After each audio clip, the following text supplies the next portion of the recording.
স্থানীয় সরকার, পল্লী উন্নয়ন ও সমবায় মন্ত্রী মোহাম্মদ তাজুল ইসলাম বলেছেন, বঙ্গবন্ধুকে হত্যার পর ২১ বছর পর্যন্ত যারা বাংলাদেশ চাননি তাদের হাতে বাংলাদেশ ছিল, যার ফলশ্রুতিতে বাংলাদেশের মানুষের আকাঙ্ক্ষা ও স্বপ্ন পূরণ হয়নি। বঙ্গবন্ধু কন্যা শেখ হাসিনা ক্ষমতা আসার পর ভিক্ষুকের জাতির বদনাম ঘুচিয়ে উন্নয়নশীল দেশ হিসেবে স্বীকৃতি পেয়েছে। বাংলাদেশ আজ বিশ্বে মর্যাদার সাথে টিকে আছে।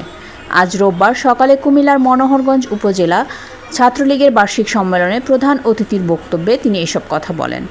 সম্মেলনের উদ্বোধন করেন কুমিল্লা দক্ষিণ জেলা ছাত্রলীগের সভাপতি মিনহাদুল হাসান রাফি। প্রধান বক্তা ছিলেন দক্ষিণ জেলা ছাত্রলীগের সাধারণ সম্পাদক ইসরাফিল পিয়াস। মনোহরগঞ্জ উপজেলা ছাত্রলীগের সভাপতি কামরুজ্জামান শামীমের সভাপতিত্বে সম্মেলনে স্থানীয় ও কেন্দ্রীয় নেতৃবৃন্দ বক্তব্য দেন। সম্মেলন শেষে ফয়সাল মাহমুদ ফাহাদকে সভাপতি ও মেহেদী হাসানকে সাধারণ সম্পাদক করে কমিটি ঘোষণা করা হয়। বঙ্গবন্ধু শেখ মুজিবুর রহমান নতুন করে যাত্রা আরম্ভ করলেন। এই জীবন বহিয়ে গেল মনে যে কথা